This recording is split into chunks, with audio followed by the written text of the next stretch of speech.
వివాహ సమయాల్లో చోటు చేసుకునే ఆసక్తికర ఘటనలు, షాకింగ్ ఘటనలకు సంబంధించిన వీడియోలు సోషల్ మీడియాలో తెగ వైరల్ అవుతూ ఉంటాయి. వధూవరులు ఒకరినొకరు ఆట పట్టించుకోవడం, బంధువులంతా కలిసి వధూవరులను ఆట పట్టించడం వంటి ఘటనలు నిత్యం చూస్తూనే ఉంటాం. అలాగే కొన్నిసార్లు వధువు విచిత్ర ప్రవర్తన చూసి అంతా అవాకవుతూ ఉంటారు. తాజాగా ఇలాంటి ఘటనకు సంబంధించిన వీడియో ఒకటి నెట్టింట చెక్కలు కొడుతోంది. అత్తింటి గడప ముందు వధువు చేసిన పని చూసి అంతా అవుతున్నారు. సోషల్ మీడియాలో ఓ వీడియో తెగ వైరల్ అవుతోంది.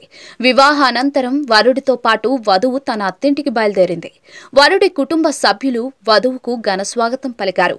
ఇంటి ముందుకు చేరుకున్న వధూవరులు గడప ముందు నిల్చొని ఉండగా షాకింగ్ ఘటన చోటు చేసుకుంది. వధూవరులకు హారతి ఇచ్చిన అనంతరం వారి ఆచారం ప్రకారం వధువు బియ్యం కుండను పాదాలతో తన్ని లోపలికి రావాలి. ఇందుకోసం ఓ చిన్న చెంబులో బియ్యం పోసి వధువుకు ఎదురుగా ఉంచారు. తర్వాత దాన్ని కాలితో తన్నాలని వధువుకు చెప్పారు. ఇంతవరకు అంతా బాగానే ఉంది, కానీ ఇక్కడే ఆసక్తికర ఘటన చోటు చేసుకుంది. బియ్యం చెంబును సున్నితంగా తన్ని లోపలికి వెళ్లాల్సిన వధువు అందుకు పూర్తి విరుద్ధంగా దాన్ని బలంగా తన్నేస్తుంది.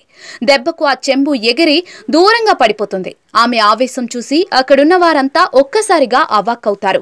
పక్కనే ఉన్న వరుడైతే ఆమె వైపు చూసి షాక్ అవుతారు. ఇలా అత్తింట్లోకి అడుగుపెట్టే ముందు వధువు ప్రవర్తించిన తీరు చూసి నెటిజన్లు తెగ నవ్వుకుంటూ ఉన్నారు. ఈ వీడియో ప్రస్తుతం సోషల్ మీడియాలోని వివిధ వేదికల్లో తెగ వైరల్ అవుతుంది. దీనిపై నెటిజన్లు ఫన్నీ కామెంట్లు చేస్తూ ఉన్నారు. ఈ వధువు ఇప్పుడే ఇలా ఉందంటే ఇకపై ఇంకెలా ఉంటుందో ఏంటో అంటూ కొందరు, ఈ వరుడిని చూస్తే జాలేస్తోంది అంటూ మరికొందరు వివిధ రకాల ఎమోజీలతో ఇంకొందరు కామెంట్లు చేస్తున్నారు.